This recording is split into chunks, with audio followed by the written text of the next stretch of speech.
Last night, I got to watch Saw X in theaters, and I have to say, my expectations were super, super high for this movie. I'm a massive fan of the Saw franchise, and I recently did what many people on Letterboxd I've noticed are doing, which is binging every single entry like it's a TV show, which I think is the optimal way to watch the Saw franchise because you get to follow all of those story threads and get to see how the story really develops over the 10 or 9 movies up to up to this point. And I have to be honest, I really like all of the Saw movies, with the exception of Jigsaw and Spiral. I gave all the movies on Letterboxd a 4-star rating, and I know that sounds probably generous because some people are going, "What about this movie and that movie?" The truth is, they all really work for me. From the original Saw movie, which is very story-driven, and I think that's like the gold standard. That is like the one that cannot be touched, to the ones that are a lot more gory-driven, like the final chapter, which I've come around on, and I think is a really, really fun roller coaster of a movie. Literally, there's kind of a bit of a roller coaster moment in that. I love all of these movies. I think they're a ton of fun. I like the way that they weave these really intricate, crazy stories that turn into almost like gory Scooby-Doo of like who's doing what. And I think that the movies understand what its strengths and weaknesses are, and even the elements that are a little bit campy, it plays into that. Like, I love this franchise. Jigsaw was a misstep just from a lot of the way that the movie looked. No, it's not creepy at all. Spiral from the Book of Saw, I think, was hurt a little bit by performances and just character decisions through the movie. But outside of that, like when you look at the Saw movies from Saw to Saw, the final chapter, the franchise just really works. And I think it might be the most consistent of horror franchises. Final Destination's definitely up there. Like, but as far as franchises that hold the vibe throughout, almost 2 decades now, Saw is just a top tier franchise in my opinion. And so, needless to say, my expectations for this movie were extremely, extremely high. The trailer really worked for me. Seeing Tobin Bell front and center again really worked for me. And then I did interviews with Nick Matthews, the cinematographer for the movie, with Charlie Clouser, the composer for the movie, and all the other movies. And doing those interviews got me even more hyped because they're big Saw fans and there's stuff that worked for them in this movie and they talk about it. And I was like, I got to see this. I'll let the audience decide what they think about the movie. But when I saw it, I was like, holy fucking shit. I was involved. I made this. So sitting down in the theater, the odds for this movie were completely stacked against it because when your expectations are that high, you're inevitably going to be let down. And I have to say, my expectations were definitely met. And honestly, the movie succeeds in places I never expected it to. I truly did not anticipate to get as much emotional connection with John Kramer as we did. I know in the trailer, it really hyped up the idea that, he's going to turn over a new leaf and there's this hopeful moment.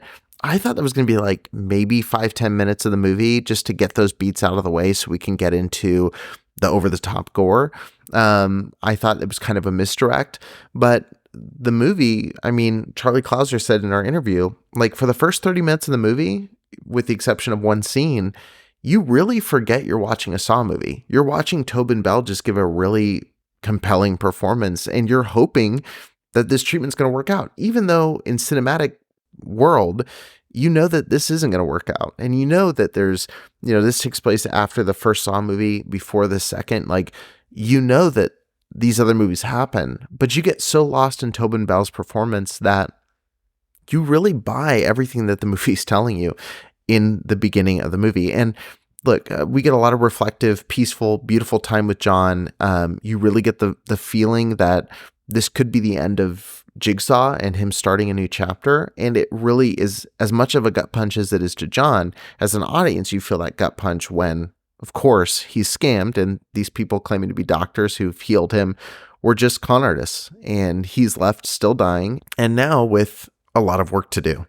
The standout performance is, of course, Tobin Bell. He's a legitimate actor. He's bringing a lot of intense presence to the role, as he always does through these movies. And again, the fact that he can make you feel sympathy for someone that we know as an audience is really a sinister, vicious serial killer is a testament to him as a performer. The cast around him is pretty solid as well. There's a couple, mixed performances here and there, but honestly, overall, I think really, really solid. I was a big fan of pretty much everybody in the movie. Nobody was to a point where it's like, oh, that was so bad, it takes me out, which can happen in a lot of horror movies because you're playing these extreme kind of positions. But overall, I mean, everybody was great.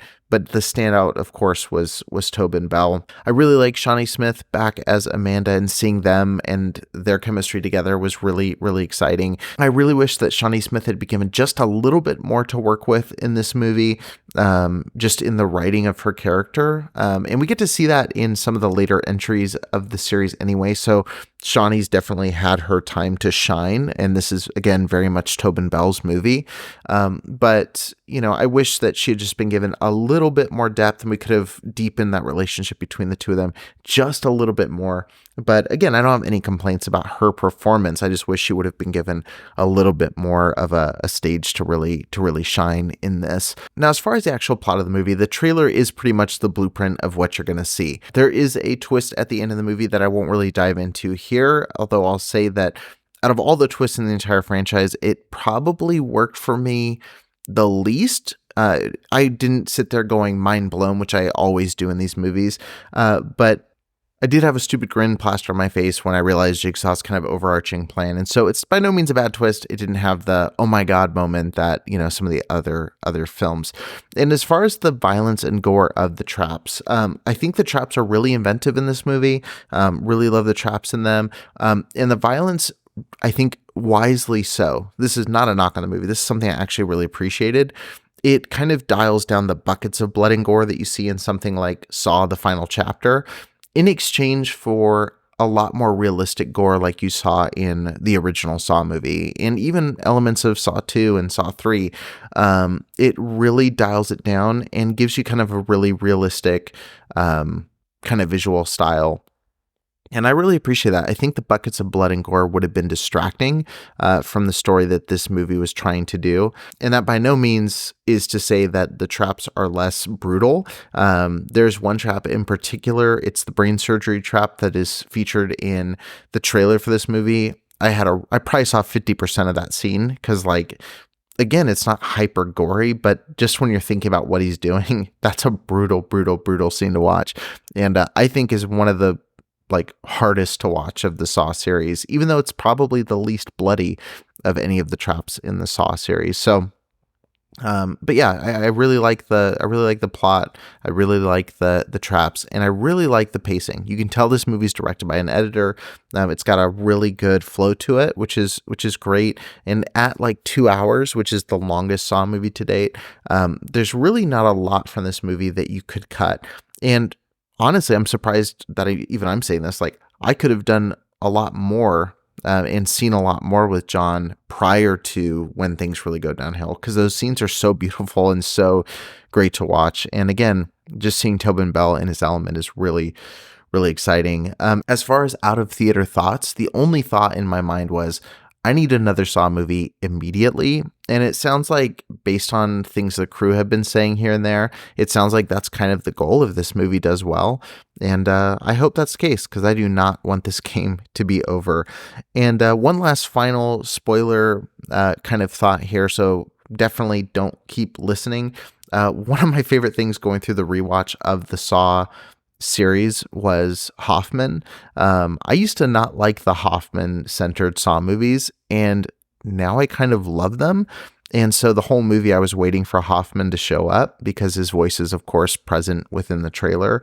And when that mid-credit scene happens where Hoffman appears, I was thrilled. That was the moment for me that hit really hard. The way the twist really should have hit me, that moment hit me where I was like, yes, we are in Saw. Seeing those lights come on, seeing Hoffman show up and hearing his voice in there was super, super cool. So I'm really glad they included him in this movie. And all the cast looks great. The fact that Tobin Bell and Shawnee Smith and Hoffman are coming in for Hoffman a decade later, for Tobin and Shawnee 20 years later, and they all still look pretty great is really cool too. So anyway, I really love Saw X. That's kind of my thoughts on the movie, having seen it last night, having some time to think about it. As far as where it ranks in the franchise for me, I would say probably up there in the top 4 of the movies for me, top 3 maybe. It's again, I love all these movies. Like, it's pretty much the first Saw is a 5-star for me. The rest, with the exception of Jigsaw and Spiral, are probably 4 stars for me. At least they all were on my rewatch. Of course, they're varying in objective quality, but I think they're just fun. Screw objectivity. Like, they're just really fun movies.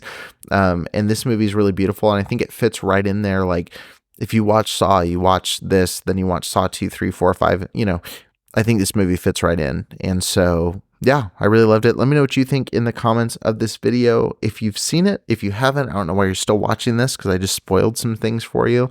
But let me know what you thought about the movie in the comments below.